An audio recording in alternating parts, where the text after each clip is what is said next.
Just under 4,200 pounds, Jayco X23B coming in on trade here at Hayward RV, Coldwater, Michigan.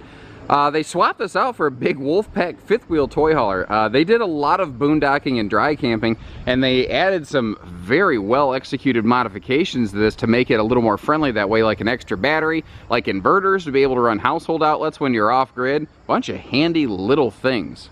Being travel friendly on this one's absolutely not a problem. I've actually got the slide in right now, if you can believe that. It's just a shallow slide. The camper really doesn't even need a slide out to work. It's just nice that it's there. What it does though is it just gives you that extra breathing room on a rainy day to really stretch out. Now if you pull in at night and it's raining or something, you could always use that U-dinette or the sofa for a quick little pinch sleeper. So you don't have to go outside in the weather and monkey with the bed ends. And it's funny, even though it's a shallow slide, it still has a pretty big impact in here. It opens it up just that extra bit. The extra walking space, the extra breathing room in here, you really appreciate it. Now this is an above floor slide system, meaning this is a completely carpetless floor plan, so it's very easy to keep clean, and the owners took advantage of that. One of the questions I'll commonly get in a situation like this though is, oh, could I swap that out for a theater seat? The answer is no, you can't. This has to be one of these bifold type sofas. The reason being, we're actually on top of the wheel well. That's that little blocky thing that you see down in the bottom there. So if you put a theater seat in this, it would be starting 12 to 14 inches off the ground, and your feet would be dangling like the back seat of a Studebaker when you were a kid.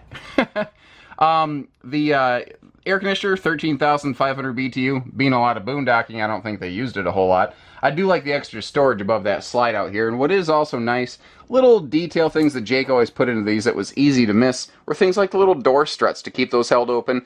And you see all the original owner's manual still present there in the original Jayco bag that they shipped them in. We do have pleated shades throughout to help knock down the sun, keep your privacy up. All LED lights, which is very handy for the folks that were boondocking in this because they sip your battery instead of gulp it. There's also a storage drawer. If we move that free-floating table, there's actually a drawer on the rear section of that dinette bench. Now, this section of the bench over here has storage under it via outside access, or you could take the cushions off, but not over here. You see you've got like a heater vent, and the previous owners added a battery disconnect switch because power conservation was really important to them as a dry camper. Now, over here, you'll see like a couple little power monitors and whatnot that they had put in. So they could keep an eye on like batteries, inverters, things like that to know how much juice they had remaining and what they had incoming and outgoing, and so they could monitor their use. And it looks like all that was very nicely installed, professionally done. This is a Bluetooth stereo. It was one of the first years Jayco actually kicked over to Bluetooth DVD stereos. At one point they put a TV in here, but this did not have a TV in its standard. I can tell that because the factory TV mount that Jayco would have used does not fit this footprint from back when this was first built. That's one of those complete nonsense trivia things that'll never be on Jeopardy, but for some reason it's just ingrained into my brain because that's where my, my bread and butter came from for so many years. Now, hybrid camping and good storage are two things that traditionally do not go together like peas and carrots. And I think that's probably why the 23B Jayfeather, and even before it's called the Jayfeather, when it was still called the Kiwi, I think this is one of the main reasons why this is their longest running hybrid. It just gives you all sorts of amazing storage space in a hybrid camper that, again, is really not traditionally known for it. Like, you've got big time closet storage over there, dedicated pantry.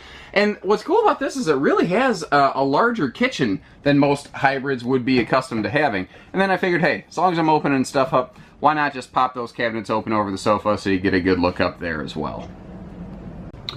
From here, we'll take a cruise over to the bathroom, past the refrigerator. Tiny little pocket of storage below that as well. They just didn't waste anything in here. Foot flush stool.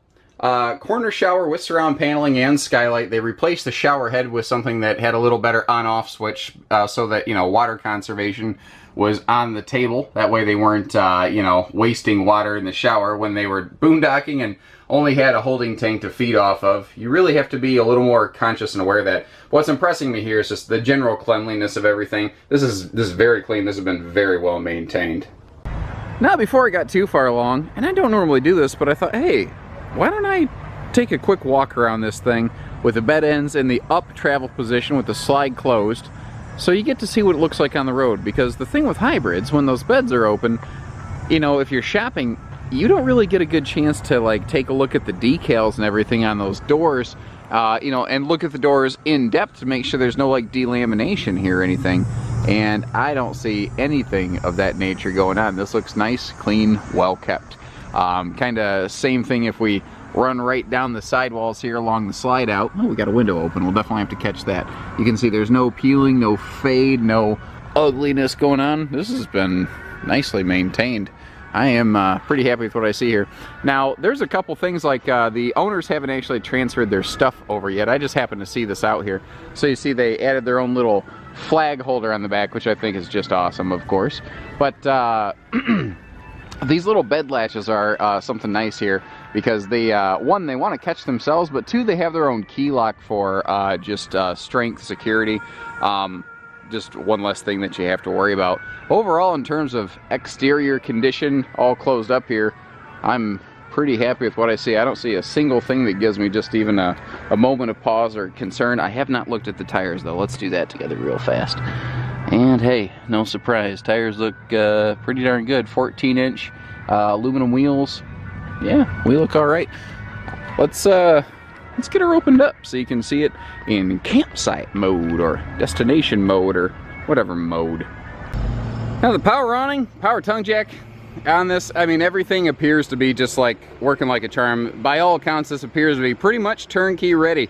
You know, hook it up, throw in a box of mac and cheese, hit the road. That seems to be all this one requires. Let me get up here just to give you an idea. They didn't put the bed ends away wet. There's no like stains, there's no snags. I mean, everything on this is really sharp looking. The front of the camper, maybe from just towing it here from Wisconsin, needs like a quick hose bath, and that is the pickiest I can get on this thing. Now, in case you're curious, down here you can see a couple little extra junction boxes added. The folks traveled with a portable generator. You can see they put a couple big old batteries on the front here. Those are not the normal batteries you get leaving an RV dealership. They, again, were very boondock off-grid prepared. And they had a whole ton of little off-site or off-grid camp equipment that they put in this thing. The tires here look good. Let me get up close to these so you can see that next to these aluminum wheels. And I also like the little preventative maintenance things like keeping the bugs out of this thing. Guys, you're welcome inside. Have at it. It's been here 5 minutes. Folks are already looking at her. Okay, so what do we got here? We have 14-inch radials, aluminum wheels. I don't see anything in the way of awkward sun damage. I don't see anything in the way of a regular wear pattern, so tires look good. That's the one thing I was kind of curious about, because they did put a lot of cargo in this. Not a lot of it looked heavy. Oh, that's right. They upgraded the axles. I forgot about that until just now. They actually replaced the standard factory axles on this with a heavier set of axles so they could put more cargo in it without wearing the tires out and everything. You don't find RVs where people did that every single day. The roof is fully walkable. What do we got? I don't see any max air vent covers up there or anything, although I do see a modernized antenna head, so maybe something that got a little longer range. And on the rear bumper back here, they did bracket on a little 2-inch receiver hitch, so maybe they could bring along a bike rack. And we can, you know, throw up a flagpole off the back here. You know, so there's a matching mount up top, so you can fly the stars and stripes and see Old Glory at your campsite every day of the week. I think we're good. I think we got her. This ain't gonna last long. This is clean. This really is clean. So take care, stay safe, have fun, and happy camping, everyone.